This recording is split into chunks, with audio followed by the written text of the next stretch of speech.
할렐루야. 아멘. 아멘. 여러분 축복합니다. 이 귀한 자리에 잘 오셨습니다. 하나님께서 함께 하시는 이곳 은혜 주시기 위해서, 더 큰 복 주시기 위해서 오늘도 저와 여러분들을 이곳으로 불러주신 줄 믿으시기를 바랍니다. 아멘. 하나님께서 여러분들을 사랑하십니다. 여러분들을 기뻐하십니다. 지금도 살아 역사하시는 주님이 우리와 함께 하십니다. 할렐루야. 오늘도 큰 기대를 가지고 하나님께서 나에게 어떤 은혜를 주실까, 어떤 말씀으로 우리의 심령을 회복시켜 주실까, 그 기대를 가지고 주님의 말씀에 귀를 기울이며 은혜를 사모하는 저와 여러분들이 되시기를 축복합니다. 오늘 말씀의 제목을 함께 따라서 하시겠습니다. 누가 은혜를 입는가? 누가 은혜를 입는가? 여기 계신 저와 여러분 모두가 오늘 하나님의 은혜를 마음껏 받아 누리시기를 축복합니다. 그 은혜를 입으시기를 축복합니다. 이번 주일은 이제 대명절인 설날이 있는 주간이죠. 우리나라는 참 좋은 것 같아요. 1월 1일 신정 때 하나님 앞에 기도하고 또 마음에 작정하고 결단한 것, 또 우리가 연약해서 작심삼일로 끝나게 될 경우가 있잖아요. 그래도 다시 한번 또 기회를 주셔서 이 설날에 다시 마음을 새롭게 하고 주님, 다시 각오를 가지고 기도하면서 주님 기뻐하시는 삶을 살기를 원합니다. 다시 이 새 마음을 가질 수 있는 이 기회가 있다는 것이 얼마나 복된지 모릅니다. 여러분들도 그러시죠? 다시 주님 안에서 새 마음으로 주님 기뻐하시는 삶을 살아가는 저와 여러분 되시기를 축복합니다. 여러분 새해 복 많이 받으세요. 우리 옆분들과 다시 한번 인사하실까요? 새해 복 많이 받으세요. 행복한 명절이 되시기를 바랍니다. 오늘 본문 말씀은요, 지난주 말씀과 이어집니다. 지난주에 예수님께서 고향 갈릴리 나사렛에 회당에 들어가셔서 이제 많은 사람들 앞에서 하나님의 말씀을 전해주셨잖아요. 그 말씀의 내용이 바로 이사야서 61장 1절 2절 말씀입니다. 오늘 읽지 않았지만 본문의 18절 19절 말씀이에요. 이 본문 말씀을 다시 한번 읽어보실까요? 18절 19절 시작. 주의 성령이 내게 임하셨으니 이는 가난한 자에게 복음을 전하게 하시려고 내게 기름을 부으시고 나를 보내사 포로된 자에게 자유를, 눈먼 자에게 다시 보게 함을 전파하며 눌린 자를 자유롭게 하고 주의 은혜의 해를 전파하게 하려 하심이라. 아멘. 아멘. 희년에 대한 예언의 말씀, 이 말씀을 읽어주시면서 주님께서 이렇게 말씀하십니다. 이 글이 오늘 너희 귀에 응하였느니라. 아멘. 이렇게 선포하시는 거예요. 그들이 그토록 갈망해왔던 이 예언의 말씀이요, 지금 여기 그들이 듣는 이 자리에서 이루어졌다. 그렇게 주님께서 말씀하시는 겁니다. 얼마나 놀라운 말씀입니까? 여러분, 모든 죄악의 사슬과 고통 속에 포로된 자들, 갇히고 눌린 자들이 자유함을 얻었습니다. 진리를 알지 못해 어둠에 휩싸여 죄와 저주와 사망의 길로 나아가던 눈먼 자들, 그들이 이제 참 빛을 보게 되었습니다. 구원의 빛을 보게 되었어요. 생명의 빛을 보고 그 빛으로 나오게 되었습니다. 여러분, 생명의 빛으로 이 땅에 오신 분, 그분이 누구십니까? 바로 예수님이시죠. 예수님이십니다. 바로 그들 앞에서 하나님의 구원의 말씀을 선포하시는 예수님, 그분이 바로 이 땅에 구주로 오신 구세주 그리스도이신 거예요. 길이요 진리요 생명이신 예수님이기에 지금 주님은 담대하게 이 구원의 말씀이 오늘 너희에게 응하였느니라, 이루어졌느니라, 그렇게 선포하실 수 있었던 것입니다. 사랑하는 성도 여러분, 오늘도 예수 그리스도 안에 있는 믿음의 사람들에게 이 구원의 약속이 성취된 줄 믿으시기를 바랍니다. 오늘 응하였느니라. 오늘 이 말씀이 여러분들의 귀에 들려질 때에 그 말씀은 이루어지는 것입니다. 성취되는 것입니다. 믿음으로 받은 그에게 오늘도 역사하시는 능력이 주님이 주시는 말씀 안에 있는 것이에요. 지금도 예수 안에서 눈먼 자가 밝은 빛을 보게 됩니다. 포로된 자, 눌린 자들의 결박이 풀어집니다. 참 자유와 구원의 기쁨과 평강이 주의 말씀을 믿는 자들에게 아멘으로 화답하며 그 말씀을 품는 자에게 그대로 임하는 줄 믿으시기를 바랍니다. 하나님의 말씀은 지금도 살아 역사하시는 말씀입니다. 예수님의 이름이 선포되는 그곳마다 지금 이 시간에도 그렇게 하나님의 약속의 말씀이 성취되는 것입니다. 여러분, 이 말씀을 듣고 그들이 얼마나 좋았을까요? 그토록 기다렸던 예언의 말씀이 성취돼 너희에게 응하였다, 성취되었다 하시는 이 말씀을 듣고 아마 이 갈릴리 사람들 한바탕 장치를 벌이면서 예수님과 함께 기쁨을 나눴을 것 같습니다.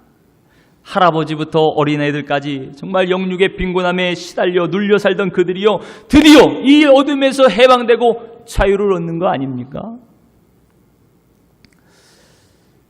그들은 자유를 선포하시는 예수님의 말씀을 듣고 매우 감탄을 합니다. 우리 22절 말씀을 함께 읽겠습니다. 22절 시작. 그들이 다 그를 증언하고 그 입에서 나오는 바 은혜로운 말을 놀랍게 여겨 이르되 이 사람이 요셉의 아들이 아니냐. 근데 오늘 말씀을 가만히 보니까요, 조금 분위기가 심상치가 않습니다.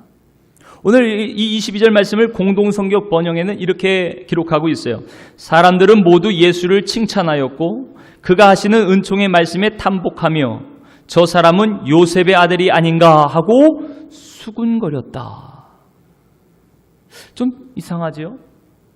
예수님의 은혜의 말씀, 이 은혜로운 말씀에 놀라 감탄하고 칭찬하면서도요, 크게 기뻐하지 않습니다. 너희에게 오늘 응하였느니라 이렇게 말씀하신 하나님의, 예수님의 말씀이 그들에게 기쁨이 되지 못해요. 그들 자신에게 정말 응한 말씀이 아닌 것입니다. 그 이유가 무엇이냐? 하반절에 보니까 예수님을 그저 요셉의 아들로 그들이 그렇게 여겼기 때문에 그렇습니다. 이 사람이 요셉의 아들이 아니냐? 그러면서 수군수군 거리는 거예요. 그들이 알고 있는 목수 요셉, 또 그의 아들 예수, 이 나사렛 사람들의 생각에는요, 그저 우리와 똑같은 사람일 뿐입니다. 대단할 것 없는 시골 청년의 말일 뿐이에요. 그저 예수님을 목수 요셉의 아들, 우리와 같은 사람이 아니냐, 좀 그렇게 보는 것입니다. 여러분, 분명히 예수님은 성령의 권능으로 갈릴리에 가셨습니다. 주의 성령이 예수님께 임하셨고 기름 부음을 받으셔서 약속된 메시아로서의 공적인 사역을 시작하시는 거예요. 지금까지 하신 말씀은 요셉의 아들로서가 아니고 성령의 감동으로 성령의 권능 가운데 그리스도의 사역을 선포하시는 하나님의 아들의 말씀입니다. 구원하시는 주님의 말씀인 거예요. 그런 문제는 근데 여기에 있어요. 아무리 예수님이 성령의 능력으로 살아계신 하나님의 말씀을 선포해도요, 그 말씀을 듣는 사람들, 그 사람들의 마음가짐, 그것이 큰 문제가 되었던 것입니다. 하나님의 말씀을 전혀 받아들일 수 있는 그런 마음이 아니었던 것이에요. 여러분들의 마음 지금 어떠십니까? 오늘 말씀을 통해서 한번 돌아보시기를 바랍니다. 지금 나사렛 사람들의 마음속에는요, 예수님에 대한 편견으로 가득합니다. 그들은 예수님께서 전하신 말씀에 대해서 감탄했어요. 칭찬했어요. 야, 말씀 참 잘한다. 탐복했습니다. 그러나 정작 예수님 자신에 대해서는요, 야, 저 사람 목수 아들 아니냐? 오히려 조롱 섞인 그런 반응을 나타내고 있는 것이죠. 그들이 예수님에 대해서 인간적으로 너무 많이 알고 있었습니다. 그것이 오히려 예수님을 하나님의 아들로, 하나님으로 믿는 데 가장 큰 걸림돌이 되었던 것이에요. 참 사람의 마음은 이렇게 굳어있고 편협합니다. 눈에 보이는 대로, 자기가 아는 대로만 믿으려고 하는 거예요. 그들은 예수님에게서 하나님의 영광을 보지 못합니다. 그저 육신적인 조건과 상황으로만 예수님을 보는 것이에요. 왜 그렇습니까? 그만큼 그들의 마음의 시선이 편견으로 가려져 있기 때문에 그렇습니다. 그들은 약속된 메시아가요, 신비한 방법으로 그들 가운데 오실 줄 알았습니다. 마치 불말을 타고 해오릿바람에 하늘로 올라간 엘리야와 같이요, 구름을 타고 오실 줄 알았어요. 또 종교적인 중심지, 정치적인 중심지 예루살렘에 오실 줄 알았습니다. 적어도 메시아는 베들레헴에서 태어나셨어야 했어요. 그런데 그들이 알고 있는 예수님은 그게 아니었습니다. 신비한 방법으로 구름 타고 오신 분도 아니에요. 예루살렘이나 베들레헴 출신도 아니었습니다. 그저 변방 갈릴리, 그 어촌 마을, 그 나사렛 출신에 불과했던 분이 바로 그들이 알고 있는 예수님이셨어요. 어려서부터 한 마을에서 자라났습니다. 그 어려서 자라난 모습을 다 봤어요. 똑같이 인간적인 모습을 다 보았습니다. 이렇게 한 마을에서 자라나는 것, 그것이 오히려 예수님을 믿지 못하는 그 원인이 되었어요. 그들에게는 그것이 비극이 되었습니다. 혈통과 출신이라는 편견에 매여서 자기 마을에 나고 자라신 메시아를 그들은 받아들이지 못했던 것이에요. 사랑하는 성도 여러분, 우리가 예수님을 하나님으로 믿고요, 우리를 구원하실 구주로 믿을 수 있으려면 우리도 우리 마음의 편견을 걷어내야 됩니다. 더 나아가 성숙한 그리스도인으로 예수님을 바로 알기 위해서 반드시 그 편견의 그늘에서 벗어나야 되는 것이에요. 철저하게 성경으로 돌아가서 성경이 예수님에 대해서 증언하시는 말씀을 귀 기울여 들어야 됩니다. 성령의 감동으로 기록된 성경, 이 성경 말씀은요, 처음부터 마지막까지 예수님이 바로 하나님이심을, 예수님이 바로 우리의 구주가 되심을 명명백백히 증거하고 있습니다. 창세기 1장 1절 말씀에 태초에 하나님이 말씀으로 세상을 창조하시죠. 세상을 창조하실 때 그 말씀, 성경은 그 말씀이 바로 하나님이셨다, 그렇게 말씀합니다. 그 말씀이 육신이 되어 이 땅에 오신 분, 그분이 바로 예수님임을 증거하고 있습니다. 요한복음 1장 1절 말씀에 태초에 말씀이 계시니라, 이 말씀이 하나님과 함께 계셨으니 이 말씀은 곧 하나님이시니라, 그렇게 말씀하세요. 또 성경의 제일 마지막 요한계시록 22장 말씀에 보면요, 부활하시고 승천하신 예수님께서 온 세상의 심판주로 다시 오실 것을 약속하고 계십니다. 분명하게 증언하고 계세요. 22장 20절 말씀에 이것들을 증거하시니가 가라사대 내가 진실로 속히 오리라 하시거늘 아멘. 주 예수여 오시옵소서. 주 예수의 은혜가 모든 자들에게 있을지어다. 아멘. 이렇게 성경은 끝을 맺고 있습니다. 이렇게 성경은 처음부터 마지막까지 예수님이 하나님이심을, 천지를 창조하신 하나님이시요 이 세상의 심판의 주가 되심을 그렇게 증거하고 있는 것이요, 모든 죄인을 구원하실 그리스도이심을 선포하고 있는 줄 믿으시기를 축복합니다. 그러나 여러분, 이렇게 증언하는 예수님, 그 예수님이 내 생각과 나의 판단, 그게 다릅니다. 편협하고 잘못된 편견으로 인해서 지금도 예수님을 하나님으로 믿지 못하고 배척하는 사람들이 얼마나 많이 있는지 몰라요. 우리도 절대적인 주님의 말씀 앞에 때로는 내 생각이 개입하고 내 생각이 먼저 앞서서 주님의 말씀에 순종하지 못할 때가 얼마나 많이 있습니까? 가끔 초청주일 때 이렇게 보면요, 이런 분들을 종종 봅니다. 야, 목사님 아주 말씀도 잘하시고요, 다 맞는 말씀이에요. 근데 예수님은 못 믿겠다는 거예요. 자기의 생각에 못 믿겠다는 거예요. 그래서 예수님 말씀하신 것처럼 칭찬은 해요, 감탄은 해요. 야, 말 잘한다, 맞는 말이다. 근데 정작 예수님은 못 믿겠다는 거예요. 생명의 주님을 믿는 것이 사는 길이지, 말씀 칭찬하고 박수 치자고 사는 길이 열리는 것이 아니지요. 여러분, 지금도 마찬가지입니다. 그냥 목사님 말씀 잘한다, 야, 예배 좋다, 편안하다, 내 감정과 기분과 생각으로 구원받는 것이 아니고 예수가 그리스도임을 믿는 그 믿음에 생명의 빛이 비추어지는 것입니다. 이 시간 그 은혜가 저와 여러분 가운데 충만하시기를 축복합니다. 반면 여러분, 세례 요한을 한번 보세요. 세례 요한은 자기의 생각과 편견을 철저하게 내려놓은 사람입니다. 사실 세례 요한과 예수님은요, 매우 가까운 사이예요. 그 어머니들끼리 서로 친척 관계입니다. 예수님보다 6개월 먼저 태어난 친척 형이 바로 세례 요한이지요. 그렇지만 이런 거 다 내려놓습니다.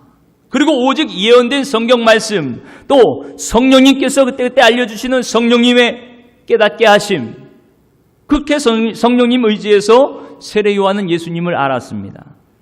예수님을 하나님의 아들로 믿었어요. 그래서 자신에게 다가온 예수님을 향해서 세례 요한이 이렇게 선포합니다. 요한복음 1장 29절 이후의 말씀에 보면, 보라, 세상 죄를 지고 가는 하나님의 어린 양이로다. 성령이 내려서 누구 위에 머무는 것을 보거든 그가 곧 성령으로 세례를 베푸신 줄 알라 하시기에 내가 보고 그가 하나님의 아들이심을 증언하였노라. 하였노라. 이렇게 세례 요한이 이야기를 합니다. 여러분, 이렇게 내가 알고 있는 경험과 지식과 또 혈연과 출신 배경이 아니고 오직 하나님의 말씀을 의지해서 하나님께 한 걸음 한 걸음 나아가시기를 축복합니다. 그래서 언제나 우리 신앙생활의 중심은요, 하나님의 말씀, 성경이 되어야 되는 것이에요. 성령의 감동으로 기록된 하나님의 말씀 성경이 오늘도 우리가 나아갈 길을 밝히 비추어주고 있는 것입니다. 예수가 그리스도임을 밝히 비추어주고 있는 것이에요. 그러나 나사렛 사람들은 그러지 않았습니다. 그런 그들에게 예수님께서 이렇게 말씀하십니다. 우리 다 같이 23절, 24절 말씀을 함께 읽습니다. 23절, 24절 시작.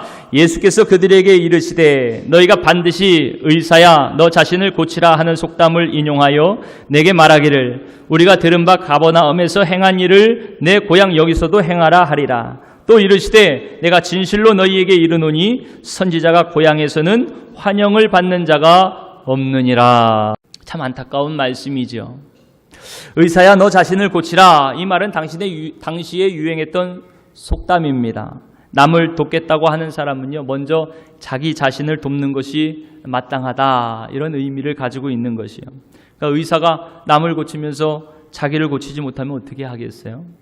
예수님께서 왜 이런 말씀을, 속담을 인용하시면서 이런 말씀을 하셨을까? 예수님 말씀을 한번 보세요. 너희가 이런 식으로 나를 시험하게 될 것이라, 그런 말씀이에요.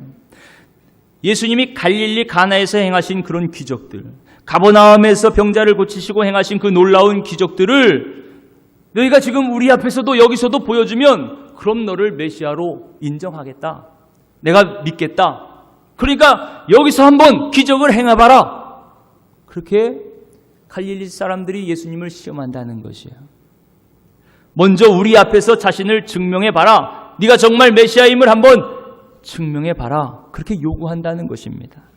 그런데 한번 잘 보세요. 이렇게 요구하는 그들의 마음속에는요, 예수님 못 믿겠다는 거예요. 아무리 말씀하셔도 못 믿겠다는 거예요.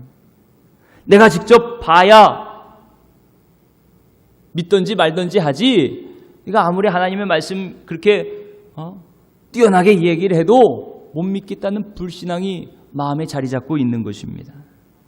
내가 너 잘하는 것을 뻔히 봤는데, 내 아비 요셉을 우리가 뻔히 아는데 네가 무슨 메시아냐? 네가 하나님의 기적을 행한다는 거냐? 정말 네가 행할 수 있느냐? 한번 해봐라. 지금 그런 불신앙, 그런 편견이 그들 가운데 가득 찬 것입니다. 여러분, 이런 불신앙으로는요, 예수님께서 대단한 기적을 나타내 주셔도 예수님을 믿지 않을 것이 뻔합니다. 사실 예수님께서 공생의 사역을 하시면서 행하신 기적이 얼마나 많습니까? 표적이 얼마나 많습니까? 하지만 그것을 보고 다 믿는 것이 아니었거든요. 이런 불신앙 가운데 있는, 불신앙의 심령 가운데는요, 하나님의 말씀이 열매를 맺지 못하는 것이, 하나님의 표적이 역사하지 못하는 것입니다. 예수님은 이런 그들의 마음을 아시고 그들의 고향 땅에서는요, 많은 이적을 베풀지 않으십니다. 그러면서 이렇게 말씀하세요. 선지자가 고향에서는 환영받는 자가 없다. 그게 왜 그럽니까?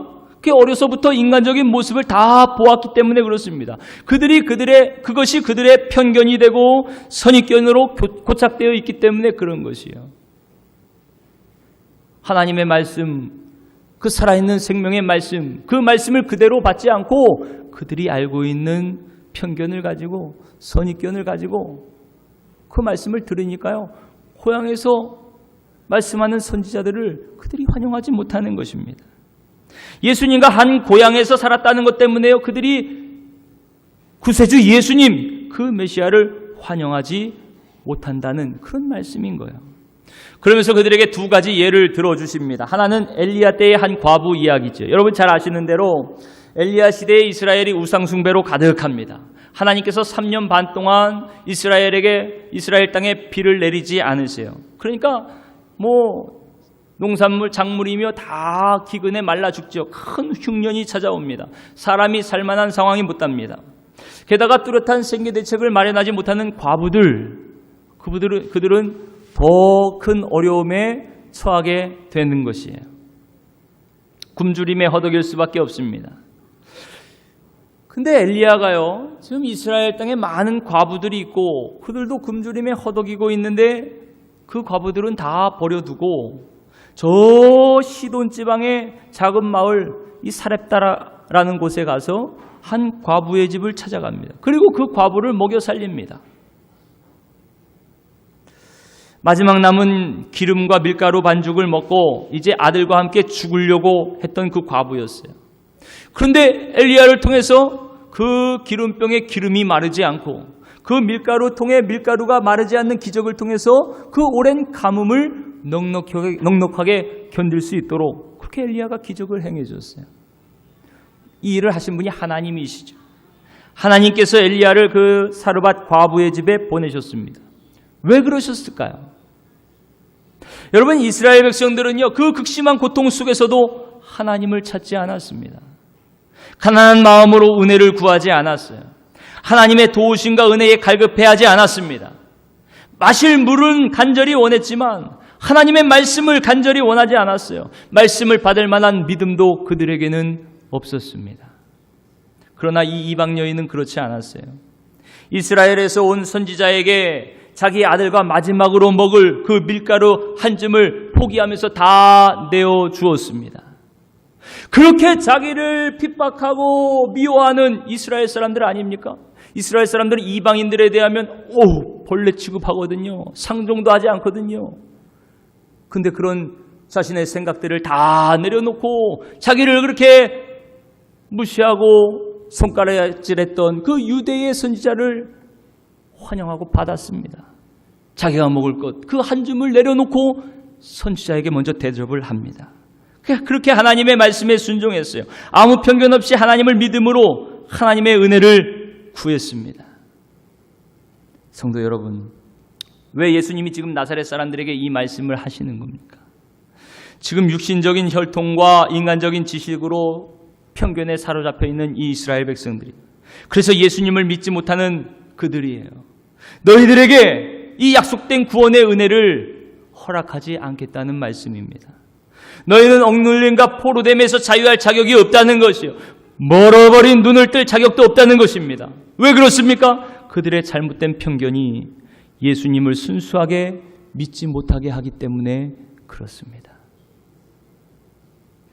여러분, 하나님의 말씀이 어떻게 들리십니까?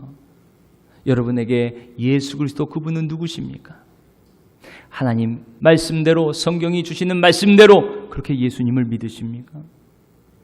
또 예수님은 열왕기하 5장 14절 이후에 있는 이 수리아 나아만 장군의 이야기를 하십니다. 당시 이스라엘에도 많은 납병 환자들이 있었죠. 그런데 오직 수리아의 이 나아만 장군만 납병에서 고침을 받았습니다. 왜 그렇습니까? 이스라엘의 납병 환자 중에는요, 어느 누구도 하나님의 은총을 갈급해하지 않았기 때문에 그렇습니다.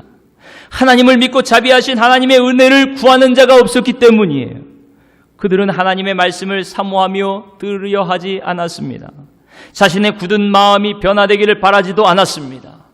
편협되고 굳어버린 마음 그대로 아무렇지도 않게 살았어요.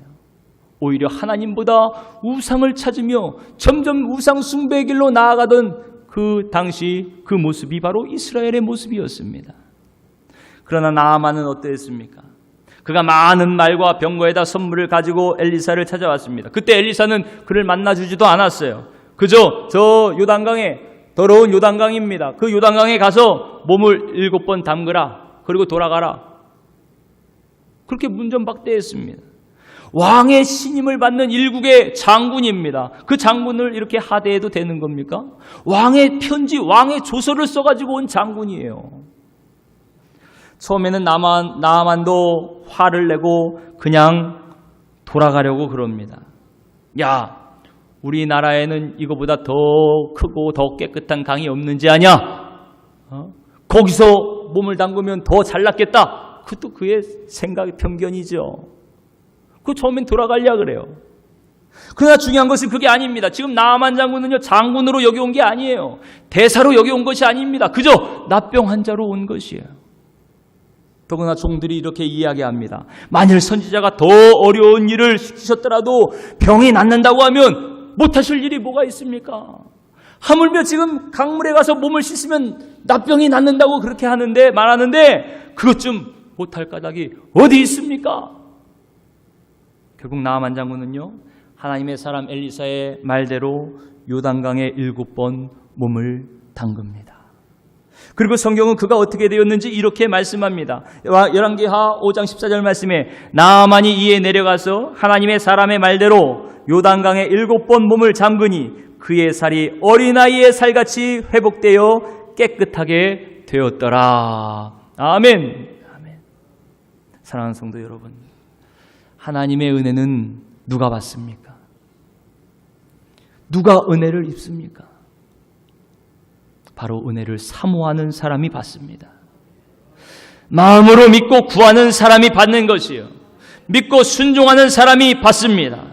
여러분, 하나님은요, 은혜 받기 싫어하는 사람에게 억지로 주시지 않는 거예요. 밥숟가락을 들고 다니면서 쫓아다니는 것도 한두 살, 두세 살 이때 하는 거죠.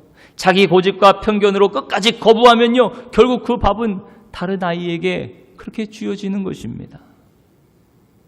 지금도 하나님의 은혜는 간절히 사모하며 갈급해하며 구하는 자들에게 임하시는 줄 믿으시기를 바랍니다. 지금도 변함없이 간절한 마음으로 하나님의 말씀을 믿고 순종하는 그들에게 하나님의 은혜가 임하는 것입니다.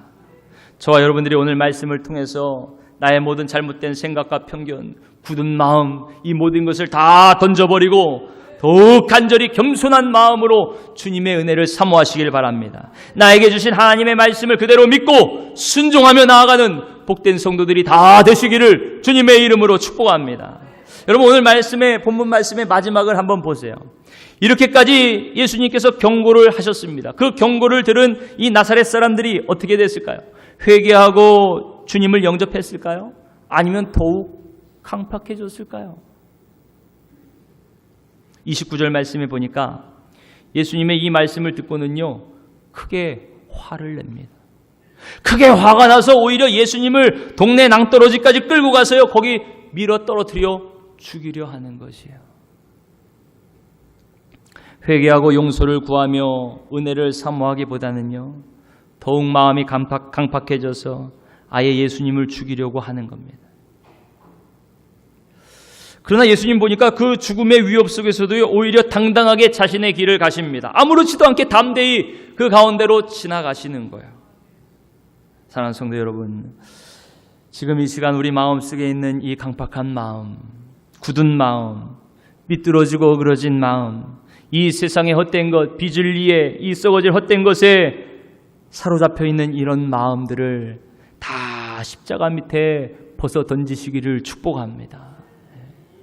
그러지 못하고 지금 여전히 자신의 지식과 편견에 사로잡혀 있으면요, 결국 그 피해는 고스란히 나에게 돌아오는 것이에요. 더욱더 우리의 마음이 강팍해질 뿐입니다.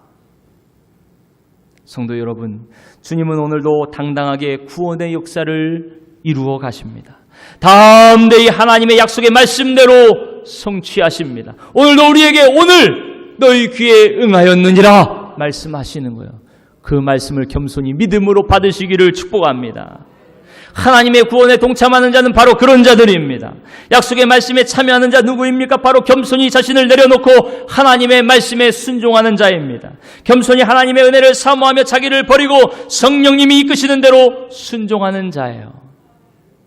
성도 여러분, 여러분 모두 오늘 저와 여러분 모두가 겸손하게 주님의 말씀에 귀 기울여 듣고 그 말씀을 믿고 순종하면서 하나님의 은혜와 축복을 풍성히 받고 누리는 복된 성도들이 다 되시기를 주님의 이름으로 축원합니다.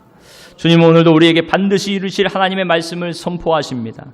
사모하는 마음으로 받으시고 마음에 믿고 순종하여 약속의 복을 또 받으시기를 축복합니다. 사도행전 16장 31절 말씀에 보니까 주 예수를 믿으라 그리하면 너와 내 집이 구원을 받으리라 말씀하세요. 요한복음 5장 24절 말씀에 내가 진실로 진실로 너희에게 이르노니 내 말을 듣고 또 나 보내신 이를 믿는 자는 영생을 얻었고 심판에 이르지 아니하나니 사망에서 생명으로 옮기었느니라 말씀하십니다.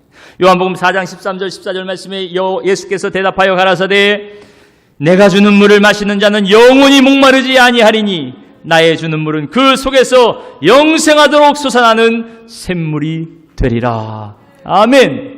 영생하도록 솟아나는 샘물이 여러분 어떤 상황 속에서도, 어떤 갈급한 상황 속에서도 사모하며 말씀을 붙잡는 자에게 차고 넘치게 될 줄 믿습니다. 오늘 성찬을 앞두고 있는 우리들에게도 주님은 말씀하십니다. 나는 하늘에서 내려온 산떡이니 사람이 이 떡을 먹으면 영생하리라. 나의 줄 떡은 곧 세상의 생명을 위한 내 살이로라. 내 살을 먹고 내 피를 마시는 자는 영생을 가졌고 마지막 날에 내가 그를 다시 살리리니 살아계신 아버지께서 나를 보내심에 내가 아버지로 인하여 사는 것 같이 나를 먹는 그 사람도 나로 인하여 살리라. 아멘.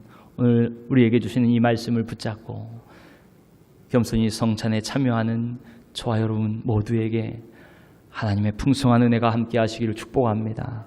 우리 함께 찬송하시며 성찬에 참여하시겠습니다.